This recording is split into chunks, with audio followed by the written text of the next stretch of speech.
Hello students, मैं हूं जयशंकर झा और आप देख रहे हैं career point Nawada by Jaishankar Jha. आज मैं आप सबों के लिए साइंस का फिजिक्स सब्जेक्ट का पहला चैप्टर जो कि प्रकाश का परावर्तन और अपवर्तन है, ठीक है, उसका बहुत ही महत्वपूर्ण सब्जेक्टिव प्रश्न लेकर आया हूं। इस वीडियो के बाद आप 10 इम्पोर्टेंट जो बहुत ही वीवीआई लगभग आप मान के चलिए एग्जाम में आपको आना ही आना है। मैं डिटेल्स में अब कोई क्वेश्चन नहीं देना चाहता हूँ एक्स्ट्रा, बस उसी क्वेश्चन को आप सबसे डिस्कस करना चाहता हूँ जो आपके बोर्ड के एग्जाम के दृष्टिकोण से बहुत ही नियर अबाउट है, यानी कि लगभग समझिए यही क्वेश्चन आएगा।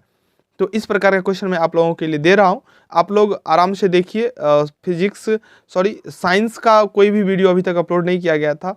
सोशल साइंस का वीडियो अपलोड है, मैथ का अपलोड है, हिंदी का अपलोड है, मैथिली का अपलोड है, लेकिन साइंस का अपलोड नहीं है। तो अब मैं साइंस का भी अपलोड करना प्रारंभ कर दिया हूँ। तो सभी सब्जेक्टों का, सभी विषयों का बहुत ही महत्वपूर्ण जो एग्ज़ाम के लिए होगा उसका वीडियो अपलोड होगा। बस आप लोग इस चैनल को सब्सक्राइब करके बेल आइकन को प्रेस कर दें और लगातार पढ़ें। आपको जो भी डाउट होता है आप हमें ज़रूर बताइएगा। आपको लिंक मिल जाएगा व्हाट्सएप ग्रुप का डिस्क्रिप्शन में, आप व्हाट्सएप ग्रुप ज्वाइन कर लीजिए। वहाँ आपको कोई दिक्कत है तो शेयर कीजिए अपने प्रॉब्लम को, लेकिन टारगेट बनाइए 450 प्लस अंक लाने का, और लाना ही लाना है, ठीक है। तो चलिए शुरू करते हैं बिना टाइम गवाए। पहला जो प्रश्न है, प्रकाश का अपवर्तन क्या है। सबसे पहले हम जानेंगे जो प्रकाश का अपवर्तन क्या होता है, ठीक है, उसके बाद इसके नियम को जानेंगे, ठीक है। तो चलिए, या क्वेश्चन आपका रहेगा जो प्रकाश के अपवर्तन के नियम लिखे। तो सबसे पहले जान लेते हैं जो अपवर्तन होता क्या है, ठीक है ना। तो अपवर्तन क्या होता है, तो हम सभी को पता है, अगर एक माध्यम से दूसरे माध्यम में कोई भी चीज जाता है, कोई भी वस्तु जाता है, तो उसमें कुछ ना कुछ परिवर्तन आ जाता है, ठीक है ना। अगर मान के चलिए आप जंगल में दौड़ रहे हैं जहाँ पे बहुत ज़्यादा पेड़ पौधे हैं, आप वहाँ आपका जो रनिंग होगा और एक वहाँ से निकलेंगे एक खाली मैदान की तरफ आएंगे तब आपका रनिंग होगा, तो क्या दोनों में कुछ ना कुछ डायरेक्शन में परिवर्तन होगा ना। तो इसे ही बोला जाता है प्रकाश का अपवर्तन। प्रकाश जब एक माध्यम से दूसरे माध्यम में प्रवेश करता है तो उनमें होने वाले झुकाव को, उनमें होने वाले बदलाव को प्रकाश का अपवर्तन कहा जाता है। जैसे देखिए, एक माध्यम से आ रहा है, या तो इधर झुक जाएगा इधर आ जाएगा, तो ये झुकाव होता है, इसे प्रकाश का अपवर्तन कहा जाता है। प्रकाश के अपवर्तन के दो नियम होते हैं, परावर्तन के भी दो नियम होते हैं, ठीक है ना। तो हम अभी तक जाना जो प्रकाश का अपवर्तन क्या होता है। जब प्रकाश एक माध्यम से दूसरे माध्यम में जाता है तो उसमें होने वाले परिवर्तनों या झुकाव को प्रकाश का अपवर्तन कहते हैं। इसके कितने नियम हैं, इसके दो नियम है। चलिए हम लोग जानते हैं प्रकाश के दो जो नियम है अपवर्तन के, उसे, ठीक है। पहला नियम है आपतित किरण, अपवर्तित किरण तथा आपतन बिंदु पर अभिलंब तीनों एक ही तल में होते हैं। आपतित किरण, अपवर्तित किरण तथा आपतन बिंदु पर अभिलंब तीनों क्या होते हैं, एक ही तल में होते हैं। एक तल पे आपतित किरण भी होता है, अपवर्तित किरण भी होता है, और आपतन बिंदु पर जो अभिलंब होता है वो तीनों क्या होता है, एक ही तल में होते, एक ही प्लेन में होते। तो प्रकाश के अपवर्तन का ये पहला नियम हो गया। दूसरा नियम है, जब एक ही रंग के प्रकाश की किरण किन्हीं दो माध्यमों के सीमा तल पर तिरछी आपतित होती है तो आपतन कोण की ज्या तथा अपवर्तन कोण की ज्या का अनुपात एक नियतांक होता है। आप इसको ऐसे भी बोल सकते हैं, किसी विशेष वर्ण के लिए, किसी विशेष रंग के लिए आपतन कोण की ज्या तथा अपवर्तन कोण की ज्या का अनुपात क्या होता है, एक नियतांक होता है, ठीक है ना। किसी विशेष वर्ण के लिए आपतन कोण की ज्या तथा अपवर्तन कोण की ज्या का अनुपात एक नियतांक होता है। दूसरा हो गया प्रकाश का अपवर्तन का नियम, ठीक है ना। प्रकाश के अपवर्तन के दूसरे नियम को स्नेल का नियम भी कहा जाता है। प्रकाश के अपवर्तन के जो दूसरा नियम है, किसी विशेष वर्ण के लिए, किसी विशेष रंग के लिए आपतन कोण की ज्या जिसे ऐसे सूचित किया जाता है, और अपवर्तन कोण की ज्या जिसे आर से सूचित किया जाता है, उसका अनुपात क्या होता है, एक नियतांक होता है। तो प्रकाश के अपवर्तन के दोनों नियम कंप्लीट हो गया आप लोगों को, ठीक है। प्रकाश के अपवर्तन का जो दूसरा नियम है वो स्नेल का नियम भी है, ठीक है। आपको अगर स्नेल का नियम पूछ देगा तो आप प्रकाश के अपवर्तन का दूसरा नियम लिख दीजिए, ठीक है। साइन आई बट्टा साइन आर बराबर क्या हो जाएगा, नियतांक। चलिए अब देखते हैं अगला प्रश्न। अगला प्रश्न है जो निम्नलिखित स्थितियों में प्रयुक्त दर्पण का प्रकार बताइए। आपको तीन सिचुएशन दिया गया है, इन तीनों सिचुएशन में किस प्रकार का दर्पण का उपयोग होता है उसे आपको बताना है। पहला है वाहनों के अग्रदीप। अग्रदीप का मतलब होता है हेडलाइट। तो हेडलाइट में किस दर्पण का प्रयोग होता है, और प्रयोग जो होता है वो क्यों होता है? 2 क्वेश्चन है इसमें, ठीक है ना। तो आप सभी को पता ही होना चाहिए, पता ही होगा, जो किसी भी जो वाहन होता है, कोई वाहन होता है, उसके हेडलाइट में, अग्रदीप में अवतल दर्पण का प्रयोग होता है। किसी गाड़ी का, किसी वाहन का जो हेडलाइट होता है उसमें कौन सा दर्पण लगा रहता है? अवतल दर्पण। वाहनों के अग्रदीपों में प्रकाश का शक्तिशाली समांतर किरणपुंज प्राप्त करने के लिए अवतल दर्पण का ही प्रयोग किया जाता है। किरणपुंज 3 प्रकार के होते हैं, अपसारी, अभिसारी और समांतर। तो उतना डिटेल्स में अब मैं पढ़ाने वाला नहीं हूँ, क्योंकि अगर आपको डिटेल्स में मैं अब स्टार्ट कर दूँ पढ़ाना तो एग्ज़ाम का टाइम बहुत ही नज़दीक है। इसलिए आपको मैं टू दी पॉइंट, जो एग्ज़ाम के दृष्टिकोण से बेहतर है, बस उसी को बिना टाइम गवाए, टाइम को ध्यान में रखते हुए उसी क्वेश्चन को मैं डिस्कस करूँगा जो एग्ज़ाम के पॉइंट ऑफ व्यू से बहुत ही बेहतर होगा। ठीक है, आप समझ गए होंगे ना। जो अवतल दर्पण का प्रयोग वाहनों के हेडलाइट में क्यों किया जाता है?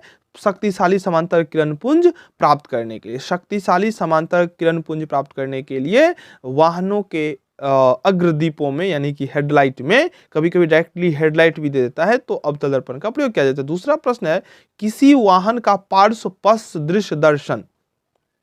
ठीक है, तो अब आइए दूसरा प्रश्न। तो उत्तल दर्पण का प्रयोग, उत्तल दर्पण का उपयोग सामान्यतः वाहनों के पश्च दृश्य दर्पणों के रूप में किया जाता है। पश्च दृश्य का मतलब होता है साइड मिरर, पीछे देखने के लिए, पीछे देखने के लिए वाहनों के साइड मिरर के रूप में, यानी कि बगल में जो ऐना लगा होता है ना, वो ऐना, उस ऐना में उत्तल दर्पण का प्रयोग होता है। उत्तल दर्पण का प्रयोग सामान्यतः वाहनों के पश्च दृश्य दर्पणों के रूप में किया जाता है। ये दर्पण वाहन के पार्श्व में लगे होते हैं, इनमें ड्राइवर अपने पीछे के वाहनों को देख सकते हैं, जिससे वे सुरक्षित रूप से वाहन चला सकते हैं। बहुत सारे लोगों को लगता है कि जो साइड मिरर जो है फोटो देखने के लिए, अपना फोटो देखने के लिए लगाया गया है गाड़ी में, और वो अपना फोटो, अपना चेहरा उसमें देखता भी है। लेकिन आपको समझना चाहिए, जो साइड मिरर का उपयोग चेहरा देखने के लिए नहीं होता है, बल्कि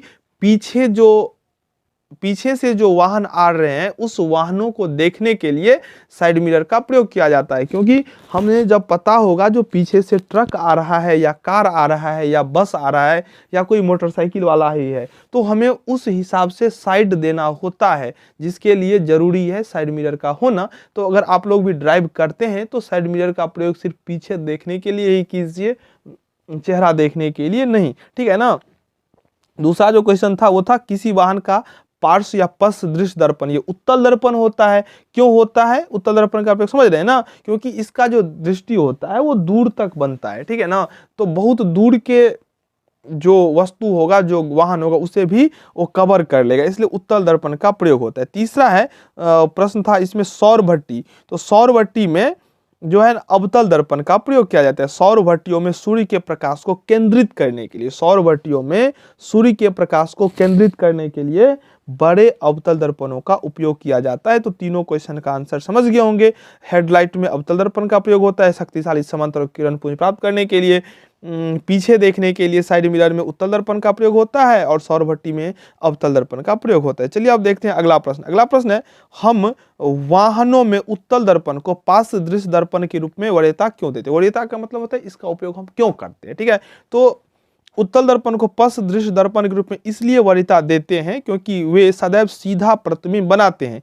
इनका दृष्टि क्षेत्र भी क्या होता है? बहुत अधिक होता है, क्योंकि ये बाहर की ओर वक्रित हो। देखिए अब इसमें 2-3 मुख्य बातों को शामिल किया गया। पहला है, जो साइड मिरर में किस दर्पण का प्रयोग होता है? उत्तल दर्पण का।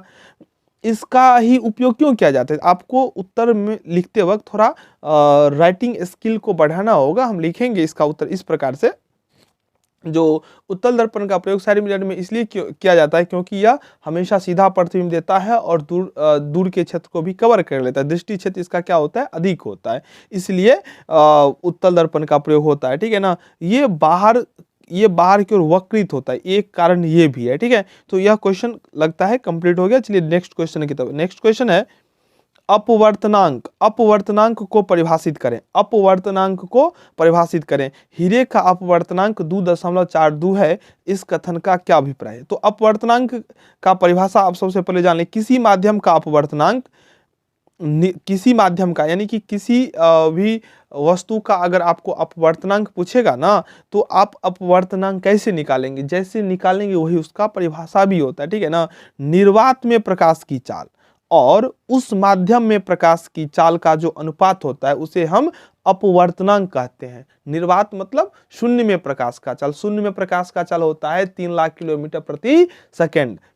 तो किसी माध्यम में प्रकाश का चाल, जिस माध्यम का आपको अपवर्तनांक पूछेगा उस माध्यम में प्रकाश का क्या स्पीड है और शून्य में जो स्पीड है, दोनों का हम अनुपात निकाल लेंगे तो क्या निकल जाएगा, अपवर्तनांक, ठीक है ना। अपवर्तनांक हीरे में प्रकाश की चाल निर्वात में चाल के 1/242 गुनी है। इसका क्रांतिक कोण सी sin सी और 1/242 से प्राप्त होगा, जो छोटा है अतः इसकी सतह पूर्ण आंतरिक परावर्तन के लिए ज्यादा उचित है। अपवर्तनांक का परिभाषा समझ गए होंगे। अपवर्तनांक बराबर होता है निर्वात में प्रकाश की चाल बट्टा उस माध्यम में प्रकाश की चाल। आपको कभी कभी किसी माध्यम का दे देगा अपवर्तनांक और पूछ देगा उस माध्यम में प्रकाश का चाल बताओ, तो आप इजी वे में बता सकते हैं, लिख देंगे अपवर्तनांक जो दिया रहेगा, जैसे देखिए 2.42 बराबर निर्वात में प्रकाश की चाल 3 लाख बट्टा x मान लीजिए, क्रॉस में मल्टीप्लीकेशन करके आप फाइंड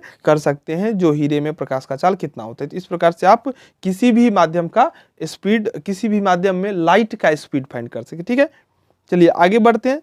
अगला प्रश्न है प्रकाश के परावर्तन के नियमों को लिखें। देखिए सबसे पहले हम जान लेते हैं प्रकाश के परावर्तन के नियम क्या होता है। तो प्रकाश जब किसी माध्यम पे पड़ता है ना, तो उस माध्यम पे टकराने के बाद प्रकाश अपने पथ पर लौट आता है, वापस लौट जाता है। इस प्रक्रिया को प्रकाश का परावर्तन कहते हैं। आप लोग भी देखा होगा अपने जीवन में,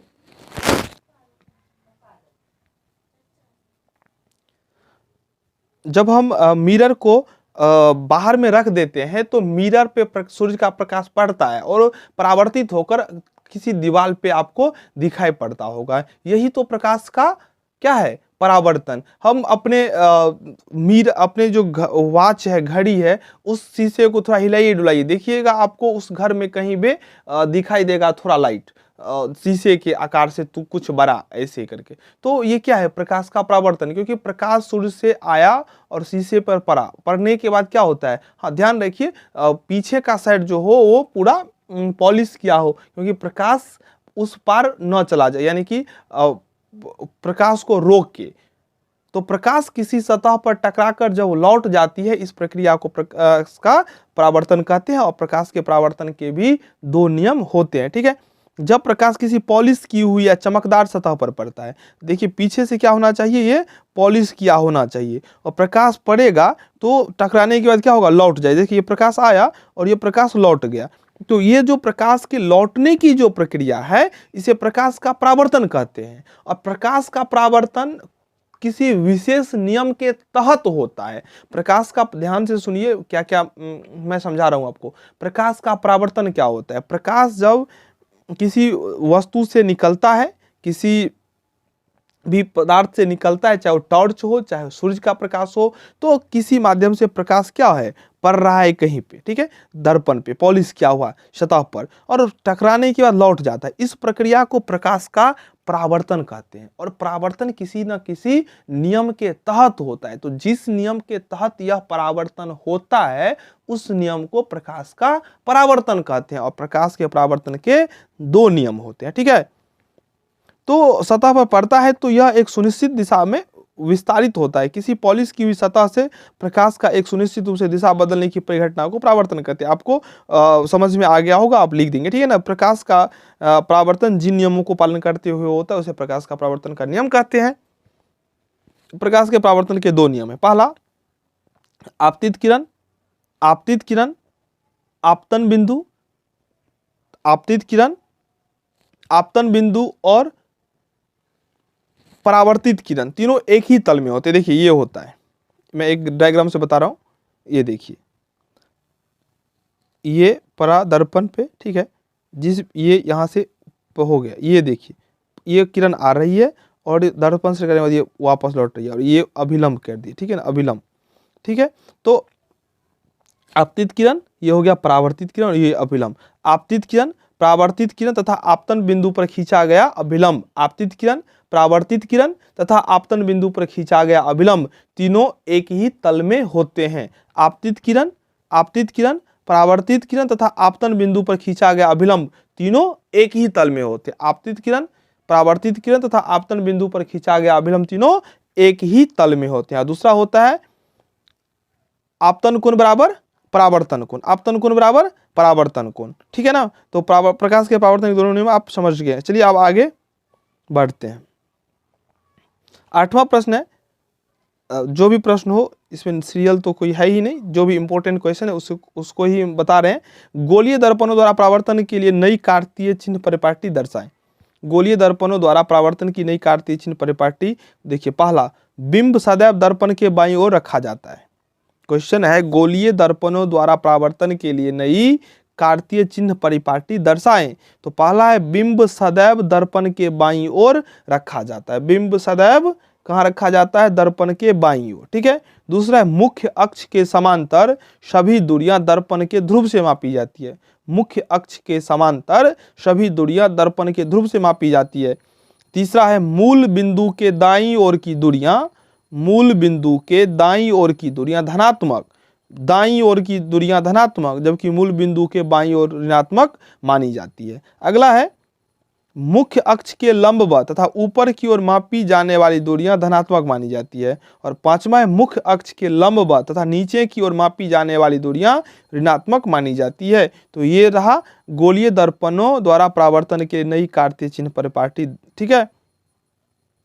चलिए अगला क्वेश्चन है वास्तविक तथा आभासी प्रतिबिंब में क्या अंतर है? बहुत ज्यादा अंतर है। चलिए देखते हैं वास्तविक प्रतिबिंब और आभासी प्रतिबिंब। पहला अंतर है वास्तविक प्रतिबिंब को पर्दे पर प्राप्त किया जा सकता है। वास्तविक प्रतिबिंब को पर्दे पर प्राप्त किया जा सकता है जबकि आभासी प्रतिबिंब को पर्दे पर प्राप्त नहीं किया जा सकता है। वास्तविक प्रतिबिंब को पर्दे पर प्राप्त किया जा सकता है, आभासी प्रतिबिंब को पर्दे पर प्राप्त नहीं किया जा सकता है, ठीक है। एक परिभाषा भी आप लिख सकते हैं, किसी बिंदु स्रोत से आती हुई प्रकाश की किरणें दर्पण से परावर्तन के बाद जिस बिंदु पर वास्तव में मिलती है उसे वास्तविक प्रतिबिंब कहते हैं, और मिलती हुई प्रतीत होती है उसे आभासी प्रतिबिंब कहते हैं। अगर आपको प्रतिबिंब का परिभाषा पूछ दे, प्रतिबिंब किसे कहते हैं, प्रतिबिंब कितने प्रकार के होते हैं, तो आप बता दीजिएगा किसी स्रोत से आती हुई प्रकाश की किरणें दर्पण से परावर्तन के बाद जिस बिंदु पर मिलती है, जिस बिंदु पर मिलती है या मिलती हुई प्रतीत होती है उससे प्रतिबिंब कहते हैं, ठीक है ना। प्रतिबिंब दो प्रकार के होते हैं, पहला वास्तविक प्रतिबिंब और आभासी प्रतिबिंब। जिस बिंदु पर वास्तव में मिलती है वास्तविक प्रतिबिंब हो जाएगा, और मिलती हुई प्रतीत होती है आभासी प्रतिबिंब। एक डेफिनेशन ये लिख सकते हैं। दूसरा है वास्तविक प्रतिबिंब को पर्दे पर प्राप्त किया जा सकता है, आभासी प्रतिबिंब को पर्दे पर प्राप्त नहीं किया जा सकता है। दूसरा है वास्तविक प्रतिबिंब सदैव क्या होता है? उल्टा होता है। ध्यान से सुनिए, वास्तविक प्रतिबिंब हमेशा उल्टा होता है, वास्तविक प्रतिबिंब हमेशा उल्टा होता है, और आभासी प्रतिबिंब हमेशा सीधा होता है। आभासी प्रतिबिंब हमेशा क्या होता है? सीधा होता है।